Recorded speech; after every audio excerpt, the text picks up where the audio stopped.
Hello YouTube, it's Mike from Total Eclipse with another Tint With Me video. Today we're going to be tinting the 2021 Dodge Challenger GT. Love this car, love the orange accents on it. I think the calibers really make it pop.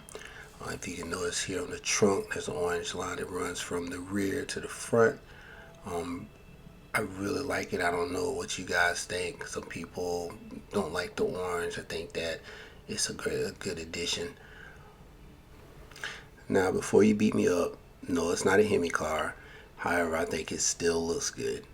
Alright, so let's go ahead and get started with this tint job. So right off the bat, I'm going to knock out these fixed glass windows. So I've already got my pre-cuts cut. They're already laid on the glass. I know you see a little piece of tint hanging off, but that's not actually tint. That's a piece of the backing lining. I'm going to trim that off when I do the air peel. But the reason I start on these back windows is because these windows hide the most dirt. I mean, you got your headliner touching them. You've got, you roll your windows down. This is where all the air is coming back, circulating.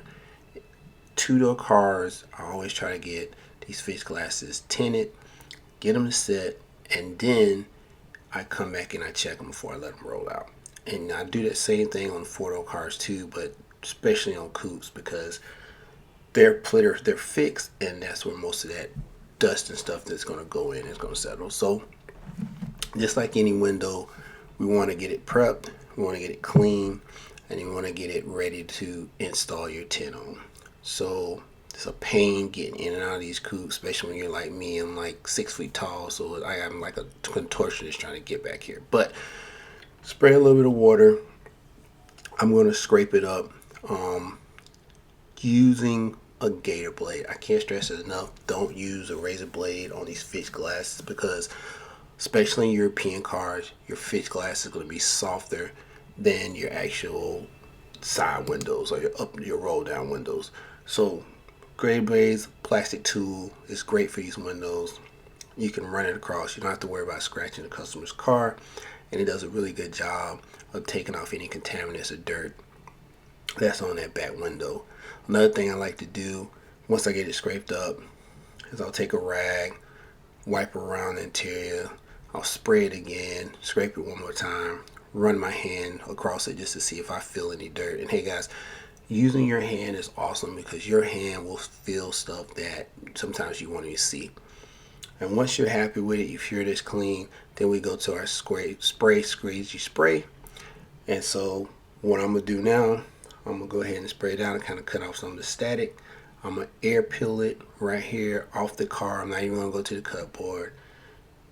Spray a little bit of water on it, and then I'm going to use the back of my hand. Try not to touch the sticky side of the tint. Using the back of my hand, contortion myself in there, and just gently lay it on the glass, start from the bottom.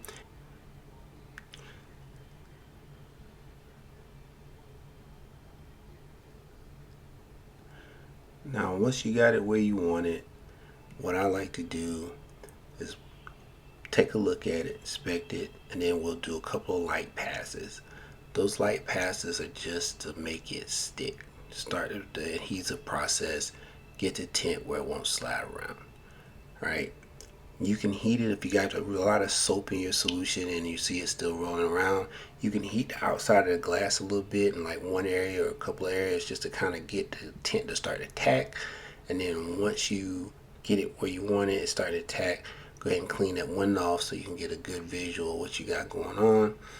And then what I'll do, once I'm satisfied where it's at, I'll go back over it with a couple of hard passes. Those hard passes to get the rest of the water out. Make sure we lock down the edges. And once you're done with that, then you want to heat that glass up, right? Go ahead and run that heat gun over it and make sure that you catch any little contamination or particles or anything that may pop up. But mostly you want to get it where the heat's starting to make those edges tack. And that way, when you walk away, you know that, hey, it's done, it's heated, I'm good. And then you can go ahead and finish up the rest of your car, come back and check. If you got anything, hopefully you don't, but if you see any little specks or anything, you can work them out. If you can't, if it's a lot of specks or just don't waste your time trying to work out. But if it's super contaminated, just redo it. But in this case, everything went good. I didn't see any really bad spots or anything that really popped out. So I'm just going to heat it up, try to dry it out as much as possible, and then I'm going to move on to the next window. Alright, so I tinted the driver door off camera. I just kind of wanted to show you guys the edging process, right? There's two ways that you can edge. You can use a file the glass to get the edge, or you can use a razor blade like I'm doing here, and basically all you're doing is cutting around the edge, cutting off the excess tint. This gives the glass a really professional look once it's tinted. You don't have a super like light gap on it. I just feel like frameless cars, you shouldn't have any kind of gap when you open the door and when you close the door. I mean, I don't know how you guys feel about it, or if you're a tinter. I mean, maybe there's a few other ways to do it, but only two ways I know to do it is with a razor blade or a file. And I don't like doing a file because once you file a piece of glass, like you'll never be able to just like if the car has to be retinted or you're gonna retint the car, you won't be able to take a razor blade and just cut it off. You're gonna have to file it again because that file is literally taking little bit of glass with it. It's not enough that you notice it. You're not going to damage the vehicle, but it is making that edge around the glass rigid, and I just don't like it. So I do my best. If I'm going to edge, I'm going to use a razor blade. So the other thing that you want to do when you're doing this is you got to make sure that, you know, once you tint the window, you squeeze it out of water. Just make sure that you get those edges, you know, hot. You seal them down, you lock them, and you know you'll probably see me go over it again because I'll seal the edges, especially on these cars, because when you shut the door, the window's gonna go up and down, up and down. It's gonna go like maybe even a quarter inch, but it's going to move. And so I make sure that I lock down these edges because the last thing I want is my customer to roll out of here, stop at the store, open their door, shut it, and the tint shifts because you know the car door automatically rolled the window up and down.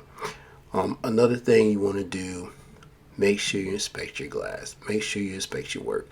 Once you finish tinting, you take a little bit of time, look over it. I mean, I'm chasing everything. If I think I see something, I want to, you know, inspect it. And if it's most times it's just something on the glass, start from bottom to top, work your way with the heat gun, heating the glass up, trying to get all the excess water out if there is any left. Clean the glass off, inspect it again. Can't stress it again. Inspect the glass, inspect your work, inspect your work, inspect your work. And then once you've looked over it, you've squeezed out the water, and you think everything's good to go, come back and inspect it again. But right now, you see me doing is just taking my little chisel tool and just running across those edges. Sometimes if you cut, when you do razor, you may get like a slight little, you know, air pocket or something right at the edge. But like I said, take your time, inspect your work. If you do it right, you won't have to do it again. And I'd rather redo a window now if I need to versus letting the customer leave and then having the customer have to come back.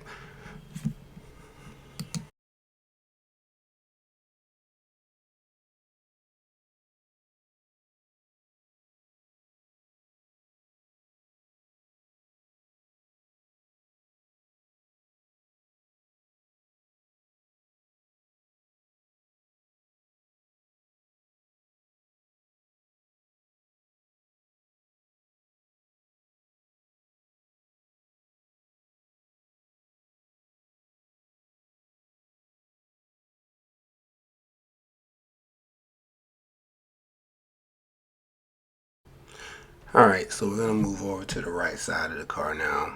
I mean, same process. I've already got my pre-cuts laid, but you're going to see me doing the same thing that I did on the driver's side. I'm going to start with the rear.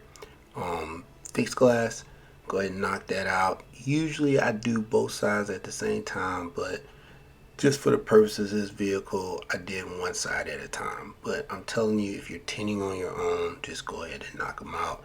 It'll save you some headache, especially, you know, say don't let them sit, and that way if anything pops up, you have time to come back and work through.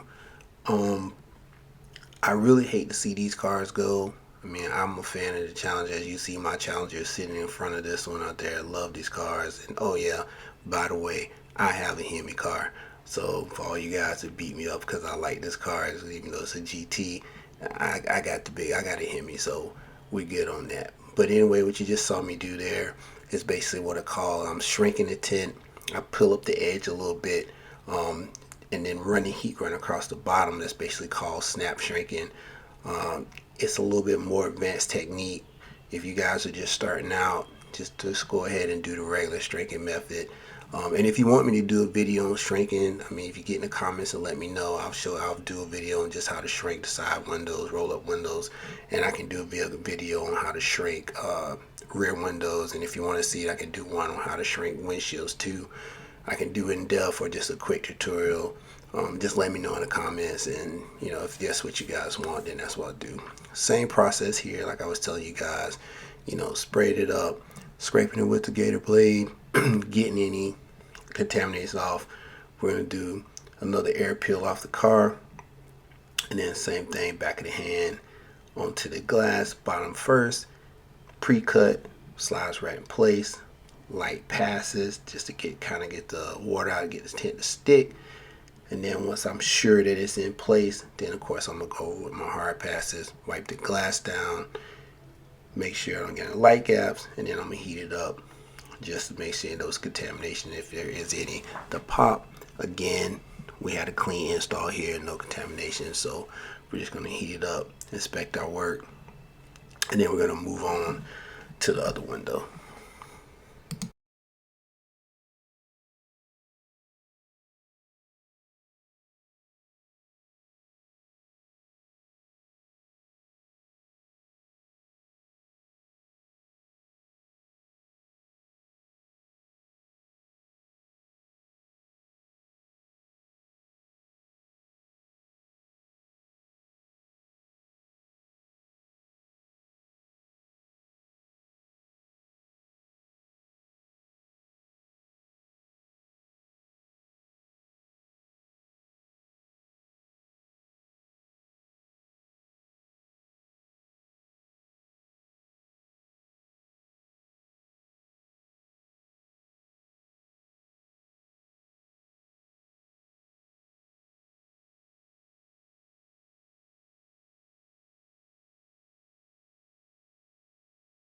So I've already did my spray squeegee spray. As you see, I'm gonna pull this off of my little pill board that I got. I got a pill board on wheels that I can roll around. I got a small garage, so I need something that is a little bit mobile.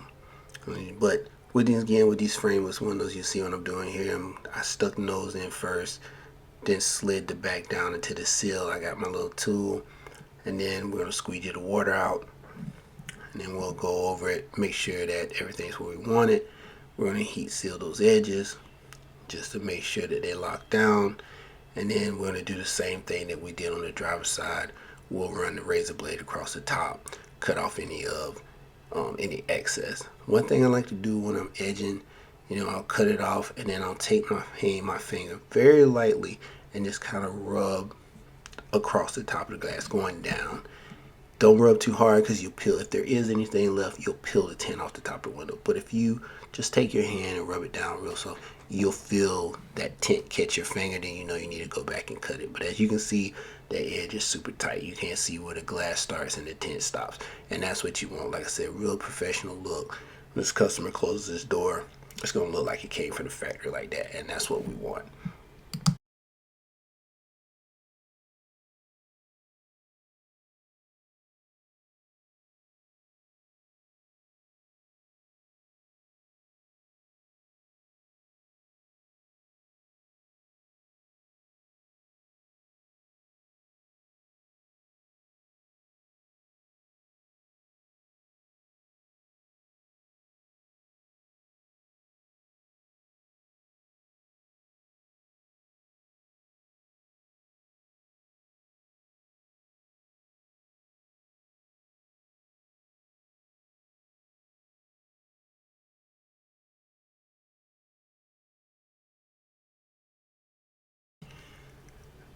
Now, another thing to mention on these cars, that corner right where the top edge and side edge meet, you're not going to be able to really take the razor and so much slice it off. So what you're going to have to do is turn your razor around, take the back of the razor and kind of just chip it off. If you do it the right way, it'll look like a continuous line, and that's what I'm doing here. I just want to make sure that that edge is one, it's to the window, it's no gap, and two, I got to work on this little corner because right where the Challenger door shed, so most of the frames door shed where that rubber gasket meets the actual door, there's a little plastic piece, and I just want to make sure that the tint, one, is under that plastic piece and up under that plastic, which is actually a seal, and two, that I heat it up so that it's locked down. Because again, remember, as soon as you shut this door, that door is going to basically pop up to its full height position, right? So, and it's just going back, like I said, do not forget to untrick the doors when you shut it. If that's important, guys. You don't do that. So, like I said, when you get these cars, you have to trick the doors, the newer cars, so that the glass comes all the way up to its fullest position. You can tell it's in its full position right now because if you look on the left, right there where the top seal comes out of the door starts, it's still full height. So before you close this door, you gotta untrick it. If not, you run the risk of breaking the glass. So again, here we are. We're at that process, the stage where, hey, we're inspecting our work, we're heating up the glass, we're looking for the imperfections, we're making sure that those edges are locked down, and then once we're done with all that, we'll look at it again, and then we're ready to move on to the back.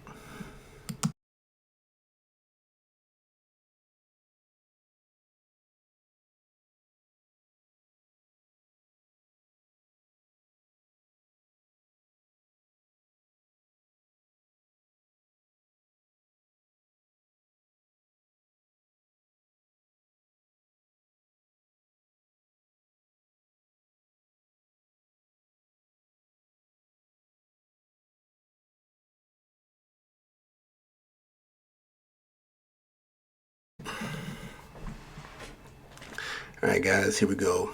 Time to start with the back window. So again, I'm using my pre-cuts out my plotter.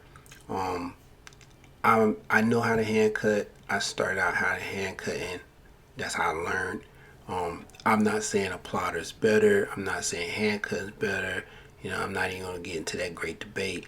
I just feel like for what I do right now, the plotter makes it easier.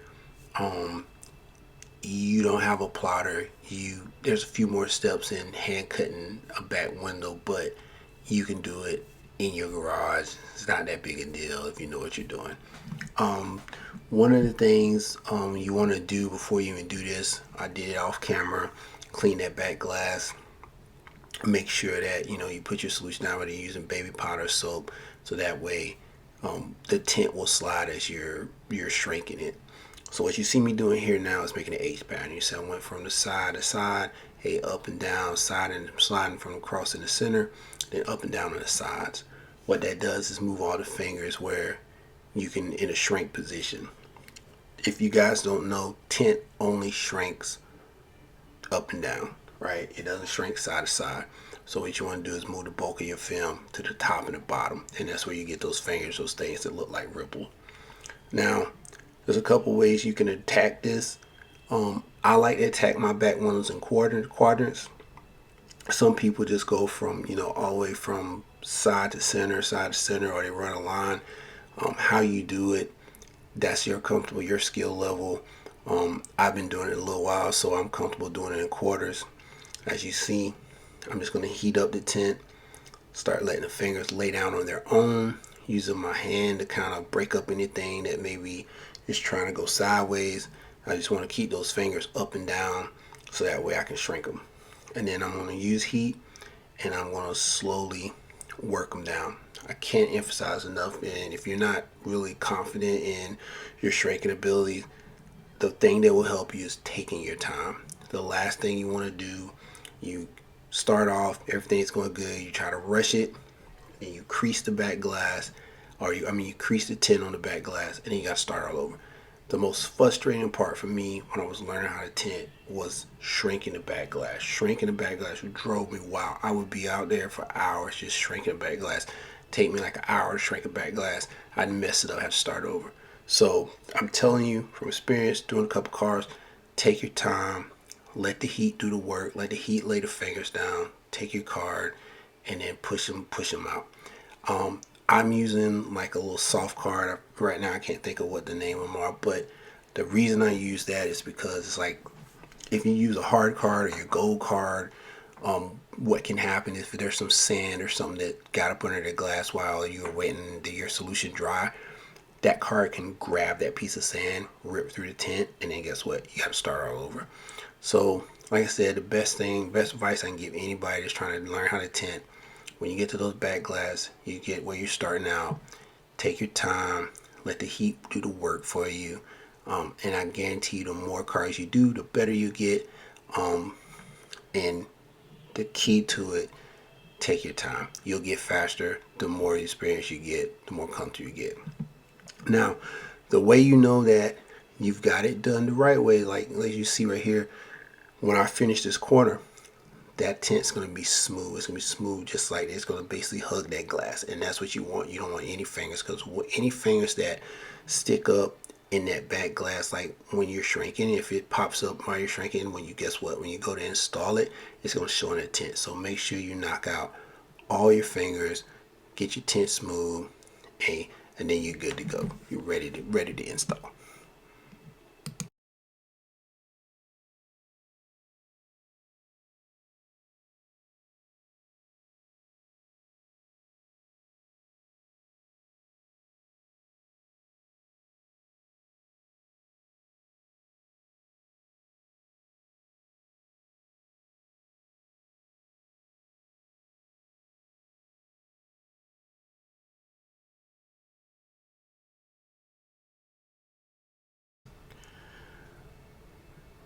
Now, when you get ready to actually go inside the car and clean the back glass, you want to put something over the speaker. Lots of cars have speakers, have defrost, they have all kind of stuff in the back deck lid, right? So you want to take something and try to cover up some of that stuff. I mean, you're going to be spraying water.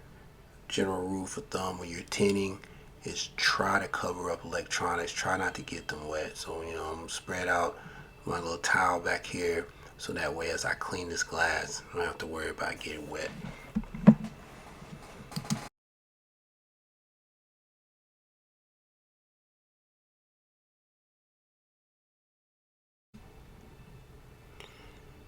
Now, another thing to mention is I clean the glass before I actually put the tint on it. I did it off camera. I cleaned it one time. Um, Back glasses, what I like to do, I'll get the car, I clean the outside of the glass, or the outside glass, right? And then I'll get in the inside and I'll clean up the back glass really good. And I do this before I put the tint on it because, like I said, you know, I want to be able to see the contamination. So, I clean it up really good. Make a visual inspection of it from the outside and inside. Rub my hand across it, see if I see any contamination, any dirt, and if I can feel any contamination in dirt. And then I go ahead with the tint process. Once I've done that, what you're seeing me do now is kind of like my second clean. So I know that the glass was clean when I looked through it from the outside. Before I laid the tint, I was pretty confident that it was clean before I got back in there. But I'm going to clean it again because, again, a speck of dust falling from the sky, if it falls in your tint job, it will show. So, in my opinion, you can never over clean, right? If you even suspect or you feel like it's dirty, clean it again, right? It's quicker to clean it again than you do the tint. You go through the shrinking process, you put the tint on, and then lo and behold, you got speck of dust, speck of hair, or whatever in it, and then you got to redo it if you can't retrieve it. So, ounce of prevention. Hey, I clean it before I start the shrinking process, and then I clean it again before I start the install, and then I'll still spray squeegee spray.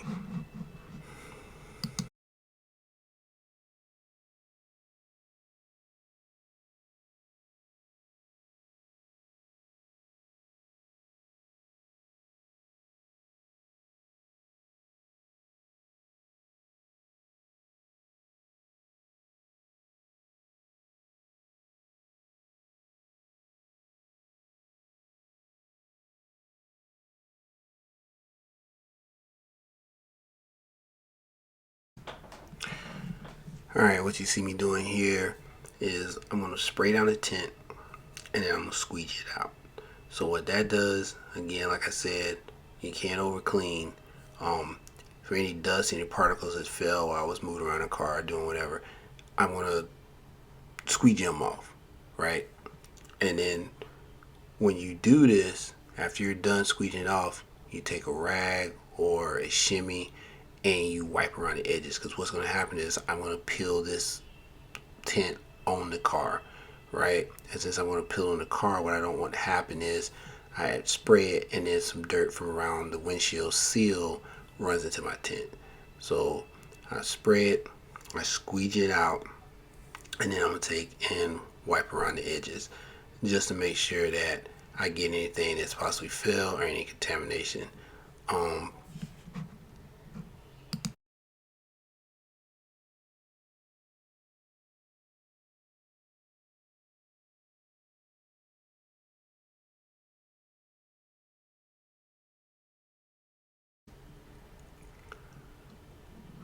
Now remember what I said, even though I shrunk it, even though everything was laid down, once I squeegeed it, I seen a finger pop up. So remember, if you don't get it on the outside, it's going to show on the inside. So I grabbed my heat gun real quick, got my card, and went and knocked out. And then I'm going to spray it down again to kind of break some of the static up. And then I'm going to go ahead and peel it. I'm going to peel the corner, the bottom corner up. And then I'm going to grab the top corner. And then I'm just going to spray. Slight miss just to get the tint wet, because then what we're going to be doing is the reverse roll method to put this window in. Now there's two ways that you can install, right? You can do the reverse roll method, which I'm going to do, I like using, or you can do the Frankenstein, is where you just basically peel the whole backing off, spray the tint down, and then you put it across your arms and you get in. Like I said, I'm 6 foot. I can barely get in there with the reverse roll in the back seat of this car, so I'm not going to even try to Frankenstein it. And the reverse roll, in my opinion, is a little bit cleaner and easier. So same thing, peel at the bottom, give it a little spray. Hey, lay it down slowly. The goal here is not to have any huge or big spots. See right here where I'm taking my hand and I'm kind of pushing that one gray spot out, and then grab the tint, and all you're going to do is roll it, right?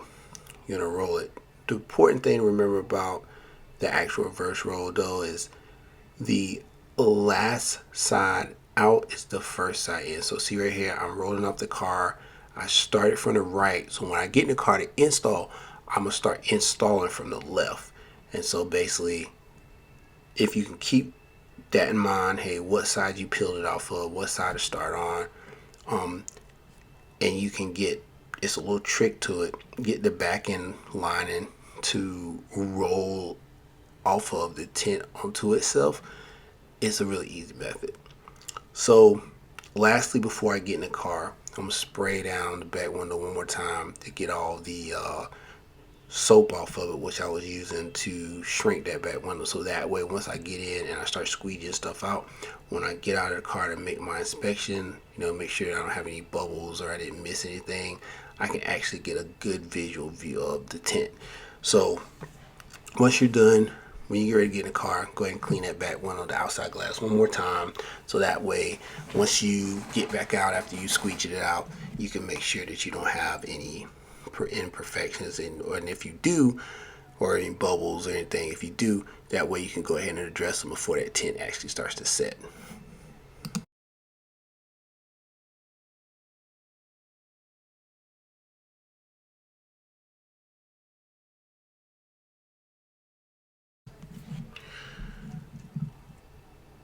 Okay, on this car, what I did, I went ahead and laid the back seat down, and I kind of just slid my legs into the trunk.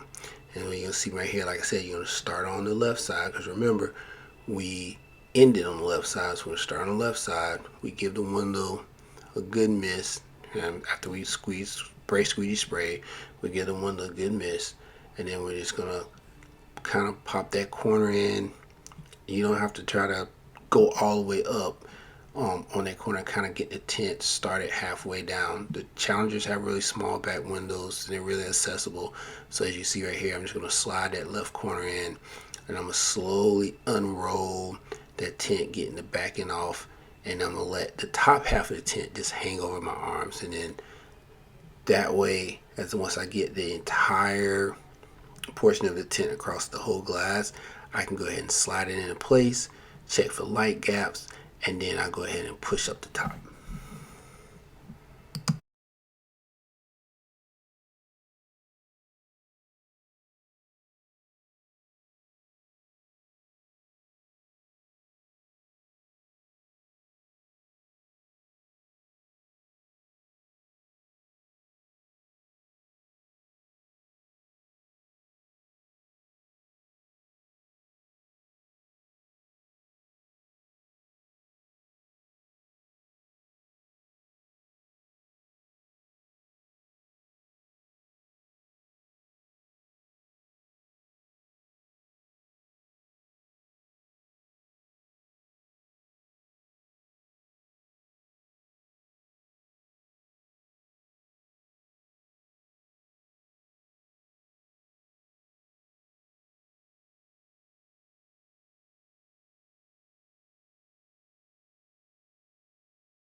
Okay, now we got everything where we want it. We're going to go ahead and start right up by that third brake light. Right, when you have a big piece of tint like windshield or rear glass, you want to have an anchor point in the center. So I started up by the third brake light, and as you can see, overlapping strokes all the way across. Overlapping strokes, almost kind of doing the same H pattern like I was when I was shrinking it. Overlapping strokes. And I'm going to try to push that water down, making sure that I'm missing spots. Go ahead and knock that top out. And then I'm going to take my side swiper and go ahead and push out that bottom edge. And then once I'm done with that, I'll take my bulldozer and I'll go ahead and push the water down into the edge.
Alright guys, tell me what you think. We did, like again, we did a 5% sun strip across the top on the front windshield. I did it off camera, but other than that, 20% all the way around. I think that it makes it look like a totally different car. As always, if you got questions, you have things you like to see, recommendations, just hit me up on the comments. Other than that, thank you guys for watching, and as always, like, subscribe, follow.